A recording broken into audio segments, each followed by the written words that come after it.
कान्हा कहते हैं, दुष्ट लोगों की भलाई कभी नहीं करनी चाहिए, क्योंकि बिच्छू को आप कितना भी प्यार कर लो फिर भी वह डंक ही मारेगा। लोग तुम्हारी कदर तभी करेंगे जब तुम भी उन्हें उन्हीं की तरह नजरअंदाज करना सीख जाओगे। जिन्हें उधार लेने और दूसरों से एहसान लेने की आदत होती है वह हमेशा तनाव में घिरे रहते हैं। उस इंसान की कद्र कम की जाती है। जमाने में जो दूसरे इंसान की कद्र नहीं करता, किसी को इतना भी सर पर मत बैठा लेना कि सर दर्द बन जाए, और किसी की इतनी भी खुशामद मत करना कि वह आपके लिए बेकदर हो जाए। आईने में जो दिखता है उसके अलावा किसी और पर आंख मूंद कर भरोसा मत करना। दूर रहना उन लोगों से जो आपकी कदर तब तक करते हैं जब तक आप काम हो। जल्दबाजी में कोई भी फैसला ना ले, क्योंकि जल्दबाजी में लिया गया फैसला अक्सर गलत हो जाता है। अपने पंखों पर भरोसा रख, हवाओं के भरोसे तो पतंगे उड़ा करती हैं। यहाँ गरीब जमीन पर पड़ी रोटी भी हंसी खुशी खा लेता है, वहां अमीर हाथ से मिली रोटी की भी कदर नहीं करता। जो मिला नहीं उसे पाने की ख्वाहिश जरूर करना, पर जो मिला है उसकी बेकद्र कभी मत करना। प्यार का असर उस रिश्ते में खत्म हो जाता है जहां एक दूसरे की कद्र करना कम हो जाता है। जिन्हें जो कहना है कहने दो, उनको हम नहीं, वक्त जवाब देगा। क्यों भरोसा करता है तू गैरों पर, जबकि चलना है अपने ही पैरों पर। जिन्हें नींद से प्यार है वह सुहाने सपने देखते रहते हैं, पर जिन्हें अपने सपनों की कदर है उन्हें नींद तक नहीं आती। जहां रहने के लिए घर मिल जाए पर घर के लोगों से कदर ना मिले, ऐसे घर पर रहने से अच्छा सड़क पर रहना है। श्रीमद् भागवत गीता में भगवान श्री कृष्ण कहते हैं कि हे अर्जुन, जो न कभी हर्षित होता है, न किसी से द्वेष करता है, न शोक करता है, न कामना करता है, जो शुभ और अशुभ संपूर्ण कर्मों का त्यागी है, वह ज्ञानी मनुष्य मुझको अति प्रिय है। मुझे पाने के 3 तरीके हैं, ध्यान योग, ज्ञान योग और कर्म योग, और इन सब में कर्म योग सबसे प्रधान है। जिस प्रकार मनुष्य अपने पुराने वस्त्रों को त्याग कर नए वस्त्र धारण करता है, ठीक उसी प्रकार आत्मा पुराने व्यर्थ शरीर को त्याग कर नए शरीर को धारण करता है। यही प्रकृति का नियम है। इस सत्य को स्वीकार करके भय मुक्त होकर आज में जीना चाहिए। जो मनुष्य मुझे जान लेता है उसके लिए संसार में और कुछ भी जानना शेष नहीं रहता। ऐसा मनुष्य जन्म मरण के बंधनों से मुक्त हो जाता है। जो मनुष्य भगवत गीता को पढ़कर उस पर अमल करता है उसके सारे दुष्कर्म का प्रभाव समाप्त हो जाता है। जो भाग्य में है वह भाग कर आएगा, और जो भाग्य में नहीं है वह आकर भी भाग जाएगा। जैसे हवा के झोंके नाव को भटका देते हैं, वैसे ही मनुष्य की इच्छाएं बुद्धि को भटका देती हैं। खुशी के लिए काम करोगे तो खुशी नहीं मिलेंगे, लेकिन खुश होकर काम करोगे तो खुशी जरूर मिलेंगे। यह चिंता छोड़िए कि लोग आपके बारे में क्या सोच रहे हैं। वे तो स्वयं इस चिंता में डूबे हैं कि आप उनके बारे में क्या सोच रहे हैं। बिना झुके खाली होना लगभग नामुमकिन है। अगर अंदर से अहंकार खाली करना है तो झुकना ही एकमात्र उपाय है। जहां तक दिखाई दे रहा हो वहां तक जाइए। जब आप वहां पहुंचेंगे तो आप और आगे देख पाएंगे। आंसुओं में वह खामोश दुआ है जो सिर्फ परमात्मा ही सुन सकता है। हम जो हैं उसके जिम्मेदार हम खुद हैं, और जो हम बनना चाहते हैं वह बनने की शक्ति हम अपने अंदर रखते हैं। जब कोई अपना अगला कदम पहचानने लगता है तब बड़ा परिवर्तन का आरंभ हो जाता है। अगर आसमान वाले से आपके रिश्ते मजबूत हो तो जमीन वाले आपका कुछ नहीं। बिगाड़ मन अशांत है और उसे नियंत्रित करना कठिन है, लेकिन शांत रहकर इसे वश में किया जा सकता है। भरोसा रखें। हम जब कहीं किसी का अच्छा कर रहे होते हैं तब हमारे लिए भी कुछ अच्छा हो रहा होता है। यूं ही नहीं होती हाथ की लकीरों के आगे उंगलियां। परमात्मा ने भी किस्मत से पहले मेहनत लिखी है। अच्छे व्यवहार का कोई आर्थिक मूल्य भले ही ना हो, लेकिन अच्छा व्यवहार करोड़ों दिलों को खरीदने की शक्ति रखता है। संयम हमारे चरित्र की कीमत बढ़ाता है, परंतु सच्चे मित्र और परिवार हमारे जीवन की कीमत बढ़ाते हैं। श्रीमद् भागवत गीता में भगवान श्री कृष्ण कहते हैं कि हे अर्जुन, वह जो वास्तविकता में मेरे उत्कृष्ट जन्म और गतिविधियों को समझता है वह शरीर त्यागने के बाद पुनः जन्म नहीं लेता और मेरे परम धाम को प्राप्त होता है। वह व्यक्ति जो सभी इच्छाएं त्याग देता है और मैं और मेरा की लालसा और भावनाओं से मुक्त हो जाता है, उसे अपार शांति की प्राप्ति होती है। जिस मनुष्य के अंदर ज्ञान की कमी होती है और ईश्वर में श्रद्धा नहीं होती, वह मनुष्य जीवन में कभी भी आनंद और सफलता को प्राप्त नहीं कर पाता। ईश्वर ने हमें जो कुछ भी दिया है वही हमारे लिए पर्याप्त है और यही एक अटल सत्य भी है। संयम, सदाचार, स्नेह एवं सेवा, ये गुण सत्संग के बिना नहीं आते। कोई एक महापुरुष आत्मा को आश्चर्य की भांति देखता है, वैसा ही दूसरा कोई महापुरुष ही इसके तत्व का आश्चर्य की भांति वर्णन करता है, तथा दूसरा कोई अधिकारी पुरुष ही इसे आश्चर्य की भांति सुनता है, और कोई तो सुनकर भी इसको नहीं जानता। श्री भगवान कहते हैं, दुख सुख को समान समझने वाले जिस धीर पुरुष को यह इंद्रिय और विषयों के सहयोग व्याकुल नहीं करते, वह मोक्ष के योग्य होता है। हमें किसी से भी अंधा प्यार नहीं करना चाहिए। हमारा किसी के प्रति अंधा प्यार हमें कभी भी आगे बढ़ने नहीं देता। खुद को इतना कमजोर मत होने दो कि तुम्हें किसी के एहसान की जरूरत पड़ जाए। जीत निश्चित हो तो अर्जुन हर कोई बन सकता है, किंतु जब मृत्यु निश्चित हो तो अभिमन्यु बनने के लिए साहस चाहिए। लोगों को इंप्रेस करने की कोशिश मत कीजिए, आप खुद को इंप्रूव कीजिए। लोग अपने आप इंप्रेस हो जाएंगे। अगर जिंदगी का हर दांव जीतना चाहते हो तो बल से ज्यादा बुद्धि का उपयोग करना सीखो, क्योंकि बल लड़ना सिखाता है और बुद्धि जीतना सिखाती है। कभी पीठ पीछे आपकी बात चले तो घबराना मत, क्योंकि बात उन्हीं की होती है जिनमें कोई खास बात होती है। अहंकार के अंधे इंसान को ना तो अपनी गलतियां दिखाई देती हैं और ना ही दूसरे इंसानों में कुछ अच्छाई दिखाई देती है। जो लोग दूसरों को हर समय नीचा दिखाते रहते हैं, उनको यह एहसास नहीं है कि वह ऐसा करके खुद कितना नीचे गिरा रहे हैं। मान मन की कल्पना है और अनुभव जिंदगी का सबक है। सच्ची खुशी तभी होती है जब आपकी सोच, कथन और कर्म में समानता हो। जीवन में कभी निराश नहीं होना चाहिए, क्योंकि कमजोर आपका वक्त हो सकता है।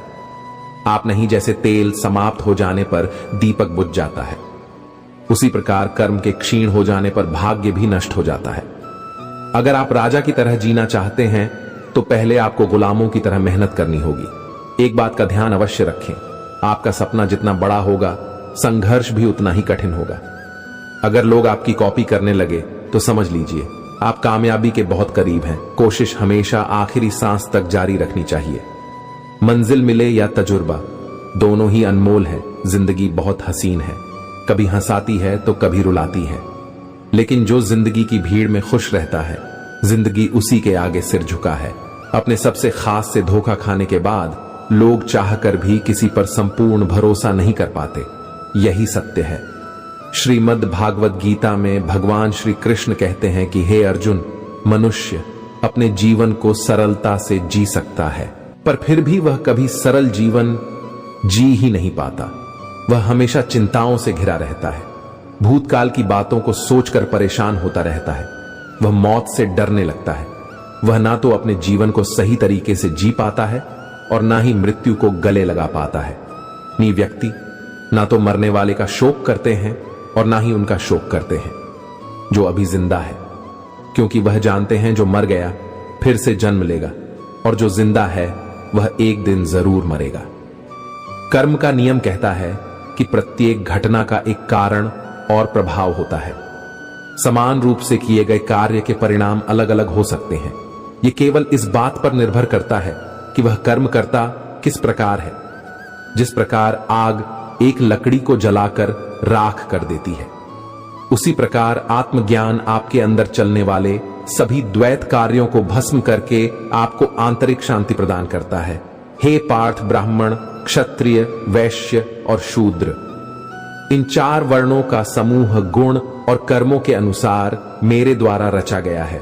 इस प्रकार इस सृष्टि की रचना आदि कर्म का कर्ता होने पर भी विनाशी परमेश्वर को तू वास्तव में अकेला जान, अवकर्म करो। लेकिन फल की इच्छा से नहीं, बस अपना कर्म करते जाओ और आगे बढ़ते जाओ। जिसकी आसक्ति सर्वथा नष्ट हो गई है, जो अपनी देह पर अभिमान नहीं करता और जो ममता से रहित हो गया है, जिसका चित्त निरंतर परमात्मा के ज्ञान में स्थित रहता है, वैसा कर्म योगी अपना कर्म यज्ञ की तरह करता है और मोक्ष को प्राप्त होता है। जो अपना सब कुछ परमात्मा को कर देता है, जिसके लिए परमात्मा ही सब कुछ है, जो अपने हर कर्म में परमात्मा को देखता है और हर कर्म परमात्मा के लिए करता है, वैसा कर्मयोगी मोक्ष का अधिकारी होता है। नई शुरुआत इंसान को थोड़ा डराती है, पर याद रखना, सफलता मुश्किलों के बाद ही नजर आती है। कौन क्या कर रहा है, कैसे कर रहा है, क्यों कर रहा है, इन सब से आप जितना दूर रहोगे आप उतना ही खुश रहोगे। कोई हमारा बुरा करे यह उसका कर्म है, लेकिन हम किसी का बुरा ना करें यह हमारा धर्म है। कोई भी रिश्ता अपनी मर्जी से नहीं जुड़ता, क्योंकि आपको कब, कहां और किससे मिलना है यह सिर्फ ऊपर वाला ही तय करता है। जिंदगी में दो लोगों का होना बहुत जरूरी है। एक कृष्ण जो न लड़े फिर भी जीत पक्की कर दे, दूसरा कर्ण जो हार सामने हो फिर भी साथ न छोड़े। कान्हा कहते हैं, तू करता वही है जो तू चाहता है, मगर होता वही है जो मैं चाहता हूं। तू वही कर जो मैं चाहता हूं, फिर होगा वही जो तू चाहता है। इंसान गलत कार्य करते समय दाएं बाएं आगे पीछे चारों तरफ देखता है, बस ऊपर देखना भूल जाता है। जो मनुष्य ऊपर देख पाता है वह कभी गलत काम करने की हिम्मत नहीं करता। मित्र भगवान श्री कृष्ण कहते हैं कि जो भी मेरे भक्त श्रद्धा से मुझे भजते, मेरा नाम जपते हैं, मेरी पूजा करते हैं तथा मुझसे प्रेम करते हैं, वह मेरे हैं और मैं उनके सभी कष्टों का ऋण करके उन्हें वह सभी सुख प्रदान करता हूं जिनकी वह कामना करते हैं। मित्र, एक समय की बात है, भोला नाम का एक आदमी शहर की एक छोटी सी गली में रहता था। वह मेडिकल की दुकान चलाता था, सारी दवाइयों की उसे अच्छी जानकारी थी, पूरी दुकान खुद संभालता था, इसलिए कौन सी दवा कहां रखी है उसे अच्छी तरह पता था। वह पूरी ईमानदारी से अपना काम करता था, ग्राहकों को सही दवा सही दाम पर देता था। सब कुछ अच्छा होने के बाद भी भोला नास्तिक था। भगवान में उसका जरा भी विश्वास नहीं था। वह पूरा दिन दुकान पर काम करता और शाम को परिवार तथा दोस्तों के साथ समय गुजरता था। उसे ताश खेलने का बहुत शौक था। जब भी समय मिलता दोस्तों के साथ ताश खेलने बैठ जाता था। एक दिन वह दुकान पर था, तभी कुछ दोस्त आए और तभी भारी बारिश भी शुरू हो गई। रात हो गई थी, लेकिन सभी बारिश थमने का इंतजार कर रहे थे। बिजली भी चली गई थी। बैठे बैठे क्या करें, सोचा मोमबत्ती की रोशनी में ताश ही खेल लेते हैं। सारे दोस्त दुकान में ताश खेलने बैठ गए। सभी ताश खेलने में मग्न थे। तभी एक बच्चा भागता हुआ आया। वह पूरी तरह भीग चुका था। उसने जेब से दवा की एक पर्ची निकाली और भोले से दवा मांगी। भोला खेल में मग्न था, उसने पहली बार में तो ध्यान ही नहीं दिया। तभी बच्चे ने जोर से आवाज देते हुए कहा, मेरी माँ बहुत बीमार है, सारी दवा की दुकानें बंद हो गई हैं, आप दवा देंगे तो मेरी माँ ठीक हो जाएंगी। भोला आधे अधूरे मन से उठा, पर्ची देखी और अंदाज से दवा की एक शीशी उठाकर उसे दे दी। पैसे काटकर बच्चे को लौटा दिए। बच्चा भागते हुए चला गया। तभी बारिश रुकी और भोले के दोस्त चले गए और भोला भी दुकान बंद करने लगा। तभी उसे ध्यान आया कि रोशनी कम होने के कारण उसने गलती से बच्चे को चूहे मारने वाली दवा की शीशी देती है। भोला के हाथ पांव फूल गए। उसका दिल जोर जोर से धड़कने लगा। उसकी 10 साल की नेकी पर मानो जैसे ग्रहण लग गया। उस बच्चे के बारे में सोचकर वह घबराने लगा। सोचा यदि वह दवाई उसने अपनी बीमार मां को दे दी तो वह अवश्य मर जाएगी। बच्चा भी बहुत छोटा होने के कारण उस दवाई को तो पढ़ना भी नहीं जानता होगा। एक पल वह अपनी इस भूल को कोसने लगा और ताश खेलने की अपनी आदत को छोड़ने का निश्चय कर लिया। पर यह बात तो बाद में देखी जाएगी। अब क्या किया जाए, उस बच्चे का पता ठिकाना भी तो वो नहीं जानता।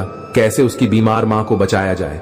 सच में कितना विश्वास था उस बच्चे की आंखों में। भोला को कुछ सूझ नहीं रहा था। घर जाने की उसकी इच्छा मर गई। दुविधा और बेचैनी उसे घेरे हुए थी। घबराहट में वह इधर उधर देखने लगा। पहली बार उसकी नजर दीवार के उस कोने में गई जहां उसके पिता ने जिद करके भगवान श्री कृष्ण की तस्वीर दुकान के उद्घाटन के वक्त लगाई थी। तब पिता ने कहा था, भगवान की भक्ति में बहुत शक्ति होती है, वह हर जगह व्याप्त है और हमें सदैव अच्छे कार्य करने की प्रेरणा देता है। भोला को वह सारी बातें याद आने लगी। आज उसने इस अद्भुत शक्ति को आजमाना चाहा। उसने कई बार अपने पिता को भगवान की तस्वीर के सामने हाथ जोड़कर आंखें बंद करते हुए पूजा करते देखा था। उसने भी आज पहली बार कमरे के कोने में रखी उस धूल भरी कृष्ण की तस्वीर को देखा और आंखें बंद कर दोनों हाथों को जोड़कर वहीं बैठ गया। कुछ देर बाद वह छोटा बच्चा फिर दुकान में आया। पसीना पोंछ हुए उसने कहा, क्या बात है बेटा, तुम्हें क्या चाहिए? बच्चे की आंखों से पानी छलकने लगा। उसने रोते रोते कहा, बाबूजी, मां को बचाने के लिए मैं दवाई की शीशी लेकर भागता जा रहा था। घर के करीब पहुंच भी गया था, लेकिन बारिश की वजह से आंगन में पानी भरा था और मैं फिसल गया। दवाई गिर गई। क्या आप मुझे वही दवाई की दूसरी शीशी दे सकते हैं? बाबूजी, बच्चे ने उदास होकर पूछा। भोला ने राहत की सांस लेते हुए कहा, क्यों नहीं, पर उस बच्चे ने दवाई की शीशी लेते हुए कहा, बाबूजी, मेरे पास तो पैसे नहीं है। उस बच्चे ने अब की बार जरा संभल कर जाना। भोला भगवान को धन्यवाद देता हुआ अपने हाथों में उस धूल भरी तस्वीर को लेकर अपनी धोती से पहुंचने लगा और अपने सीने से लगा लिया। उसे समझ में आ गया कि भक्त अगर मन से भगवान को याद करे तो भगवान उसकी रक्षा जरूर करते हैं और भगवान उनके सारे संकट हर लेते हैं। हम जो कुछ भी है वह हमने आज तक क्या सोचा, इस बात का परिणाम है। यदि कोई व्यक्ति बुरी सोच के साथ बिताया काम करता है तो उससे कष्ट ही मिलता है। यदि कोई व्यक्ति शुद्ध विचारों के साथ बोलता है या काम करता है तो उसकी परछाई की तरह खुशियों उसका साथ कभी नहीं छोड़ती। महान कार्य को करने का यही तरीका है कि आप उसे पसंद करें जो आप करना चाहते हैं। मैदान से हारा हुआ इंसान तो फिर से जीत सकता है, लेकिन मन से हारा हुआ इंसान कभी नहीं जीत सकता। इसलिए मन से कभी हार मत मानना। अगर आपने सफर शुरू कर ही दिया है तो बीच रास्ते से लौटने का कोई फायदा नहीं होगा, क्योंकि वापस आने में जितनी दूरी तय होगी क्या पता मंजिल उससे भी पास हो। नामुमकिन कुछ भी नहीं है। हम वह सब कर सकते हैं जो हम सोच सकते हैं, और वह सब सोच सकते हैं जो हमने कभी नहीं सोचा कि सब कुछ संभव है। प्रभु, सुख देना तो बस इतना देना कि जिससे अहंकार ना आए, और दुख देना तो बस इतना कि जिससे आस्था ना खो जाए। जिंदगी में सिर्फ शहद ही ऐसा है जिसको 1000 साल के बाद भी खाया जा सकता है, और शहद जैसी बोली से सालों साल तक लोगों के दिल में राज किया जा सकता है। रास्ते कभी खत्म नहीं होते, बस लोग हिम्मत हार जाते हैं। तैरना सीखना है तो पानी में उतरना ही होगा। किनारे बैठकर कोई गोताखोर नहीं बनता। एक ऐसा लक्ष्य निर्धारित करें जो आपको सुबह बिस्तर से उठने पर मजबूर कर दे। किसी के पैरों में गिरकर प्रतिष्ठा पाने के बदले अपने पैरों पर चलकर कुछ बनने की ठान लो। जिस व्यक्ति ने कभी गलती नहीं की, उसने कभी कुछ नया करने की कोशिश नहीं की। मुश्किल कोई आ जाए तो डरने से क्या होगा, जीने की तरकीब निकालो, मर जाने से क्या होगा। तू जिंदगी को जी, उसे समझने की कोशिश न कर। एक सपने के टूटकर चकनाचूर हो जाने के बाद दूसरा सपना देखने के हौसले को ही जिंदगी कहते हैं। श्री कृष्ण कहते हैं, मनुष्य का जीवन केवल उसके कर्मों पर चलता है। जैसा उसका कर्म होता है वैसा उसका जीवन होता है। जो मनुष्य मुझसे परम प्रेम करके इस परम रहस्य युक्त गीता शास्त्र को मेरे भक्तों में कहेगा, वह मुझको ही प्राप्त होगा। जो मनुष्य श्रद्धा युक्त होकर और दोषों से रहित होकर इस गीता शास्त्र का श्रवण करेगा, वह भी सभी पापों से मुक्त होकर मेरे परम धाम को प्राप्त होगा। कान्हा कहते हैं, मैं धरती की मधुर सुगंध हूं, मैं अग्नि की ऊष्मा हूं, मैं सभी जीवित प्राणियों का जीवन और सन्यासियों का आत्म संयम भी मैं ही हूं। भगवान कहते हैं, जो मनुष्य गीता के इस रहस्य को भक्तों को धारण करवाता है और इसका विस्तार एवं प्रचार करता है, वह मनुष्य मुझे अत्यधिक प्रिय है। मित्रों, मैं आशा करता हूं कि आपने इस वीडियो से बहुत कुछ सीखा होगा। वीडियो को लाइक और शेयर करके कमेंट में जय श्री राधे कृष्ण लिखना ना भूलें, और ऐसे ही ज्ञानवर्धक वीडियो पाने के लिए हमारे चैनल को सब्सक्राइब करके घंटी जरूर बजा दें। भगवान श्री कृष्ण आपको हमेशा प्रसन्न रखे। जय श्री राधे कृष्ण। सीखा है तो कृपया इस वीडियो को एक लाइक कर दें और कमेंट में जय श्री राधे कृष्णा जरूर लिखें। अगर आप इस चैनल पर नए हैं और आप ऐसी वीडियो और देखना चाहते हैं तो कृपया चैनल को सब्सक्राइब करें और नोटिफिकेशन बेल आइकॉन को ऑनल पर सेट कर लें, ताकि हमारे सभी नए वीडियो के नोटिफिकेशंस